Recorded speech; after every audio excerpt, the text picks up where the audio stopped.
Hey guys, Chris from Flow Brackets. Now, FL5 Civic Type R. We get asked all the time, how do I get this off the big ugly box and shrink it down to something really small? We finally found a way to do it. We have a part, but hear me out. To take this off isn't going to be easy, but I'll show you how. Before we start, let me just quickly explain. To take this off is not easy because if you look behind, it's actually bolted from the back. So the only way to get this off is to go from underneath the car, work your way through all the intercoolers and pipes and get behind it. I'll get back to that later. But the solution is this. This is a lot smaller. It's not bulky. It's not sticking up. It's a really good looking product. So I'll show you what it looks like on the car so you can decide if you want to go ahead with it. And then I'll show you how to get it off the easiest way with a few specialty tools. So this is something we've prepared earlier. So I'll show you how to unbolt this from the back. This comes off. And this is our redesigned version. It's a lot smaller, a lot thinner. This goes back into that same hole. You put 2 screws in on either side, which is a factory drill point, which is excellent.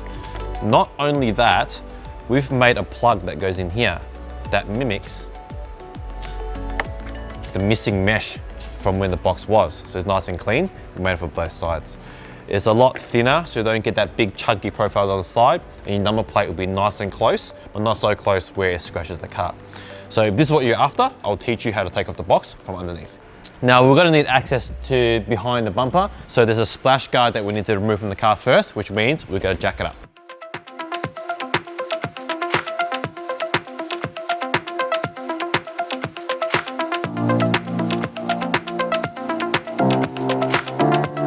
So this is our second FL5. I've just got it up on the hoist just to show you. There's 3 sections. There's one that goes under the bar. There's a little joining piece in the middle. We're just only gonna take off this section temporarily, which is just a whole bunch of Honda push clips and maybe 2 or 3 bolts, and then it will slide out. If you need more room, you can take this one out as well, but not necessary.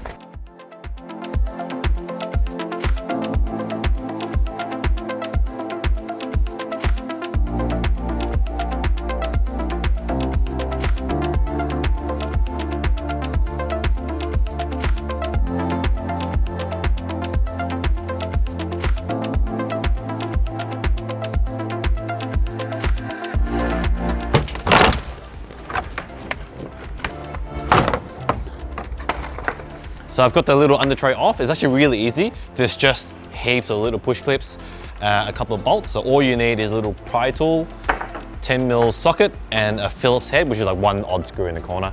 Pull, and it drops out. Okay, so I'm under the car. I'm just gonna show you how to access the bolt and where it is. So I'll just grab the camera, and then I'll just point it at the car. Hopefully you can see this. So if you push this out, you'll see the bolt's just hidden there. I'll try the best way to capture it. I'm sure you can see, yeah, you can see that. It's just right there. So all you gotta do is grab a little, this key is to get the little like flex head 10mm. Just slide it in there while pushing it back.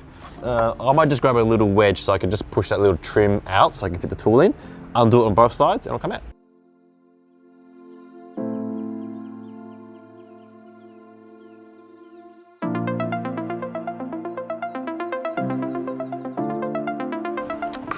There you go, that's one. Let's go grab the other one. There you go. So all that's left to do is just to pull and it'll drop out. There you go. So once you've got the box off, you can put this strap back on by putting all the clips back in. But here's a tip. Because there's quite a few layers that go top and bottom and left and right, take a few photos so you know which part goes under and which part goes over.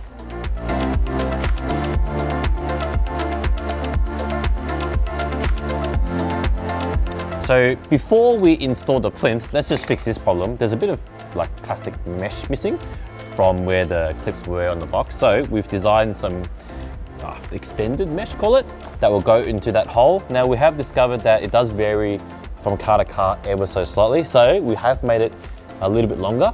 Just trim it down a bit just to fit your car. Now with these extended mesh, call it, there is a left and a right. So if you turn them around, you'll say L or R. L being the left of the car when you're looking at it.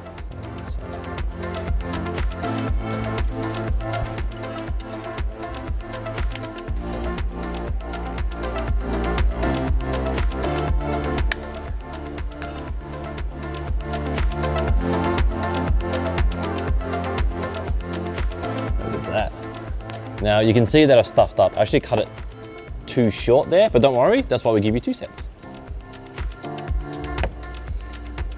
Oh, very good. Oh, it's perfect. See, you don't even see it.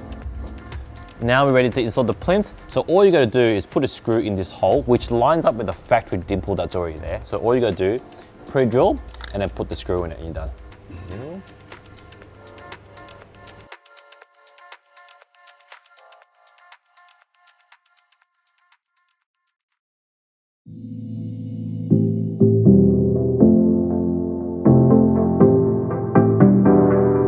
Look at the transformation already. This is so slim, so low profile compared to this chunky box, which actually fits directly over it. Now that we've done that, all that's left is to match up a number plate bracket to suit your number plate style. So for example, we're doing a Victorian slimline plate. So I've got a slimline bracket to suit the plate, which attaches to this. If you have any other size bracket, just make sure you grab the correct size to match that plate.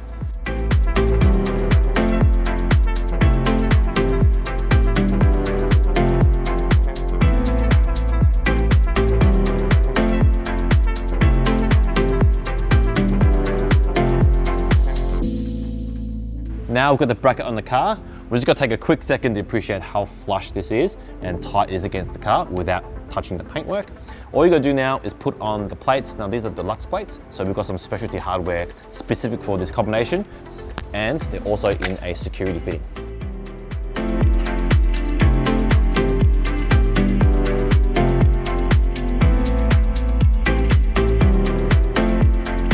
There you go. Box has been removed. Plates are installed without the big chunky box. It's so much lower profile, it looks really nice. Yes, it is a bit hard to do. It's gonna take you a bit over an hour, including getting tools out and packing away tools. But as you can see, it looks fantastic. So I hope you found this video useful, and thanks for watching.